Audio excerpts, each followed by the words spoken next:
Francesco Bagnaia faced a brutal reality check during the MotoGP season, and his honest reflections revealed just how difficult the year proved for the two-time world champion.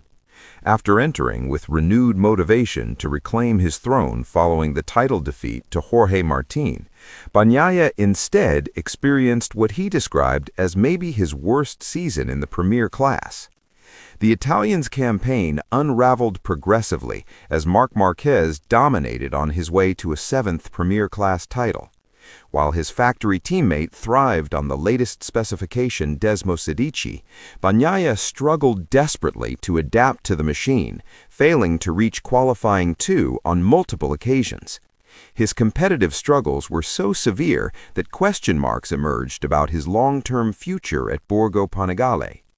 Victories in Austin and Motegi provided rare bright spots during an otherwise disappointing campaign. For someone who won championships in both 2022 and 23, finishing a distant 5th represented a shocking fall from grace.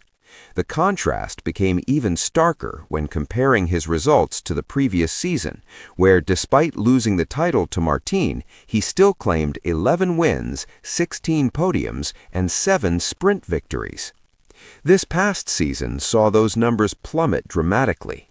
Bagnaia managed only 2 wins and 8 Sunday podiums across the entire campaign, a staggering decline for a rider of his caliber.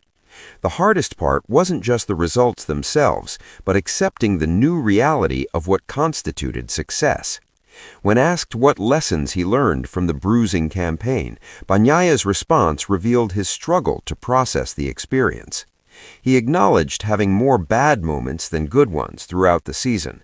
After 4 years where a bad result meant finishing 3rd, he found it incredibly difficult to accept his changed circumstances. The Italian emphasized that he and his team did everything possible, constantly trying to understand and adapt to the bike.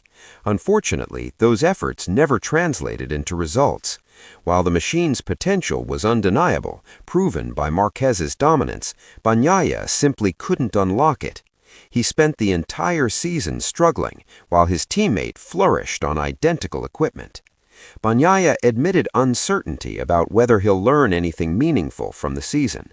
However, he found value in recognizing that he always tried adapting and remaining competitive despite the difficulties. That persistence, he believes, will help him moving forward. The most valuable advice he received involved adjusting his mindset and expectations. Many people offered guidance during this difficult period, but 2 pieces of wisdom resonated most. First, someone told him to simply enjoy racing and forget the problems occasionally. Second, he needed to revise his objectives entirely. Before this season, winning defined a good result, while finishing 3rd represented failure. Now, securing a top 5 finish qualified as success. This fundamental shift in perspective proved necessary for mental survival. Bagnaia had to completely recalibrate what achievement meant given his changed circumstances. The hardest challenge involved accepting that he didn't feel comfortable on his bike and couldn't fight for positions he knew he deserved. That psychological battle proved more difficult than any physical aspect of racing. However, finding enjoyment amid the struggle became crucial for maintaining motivation and preventing complete despair. Bagnaia's candid reflections offer a rare insight into how elite athletes cope when performance suddenly deteriorates without clear explanation.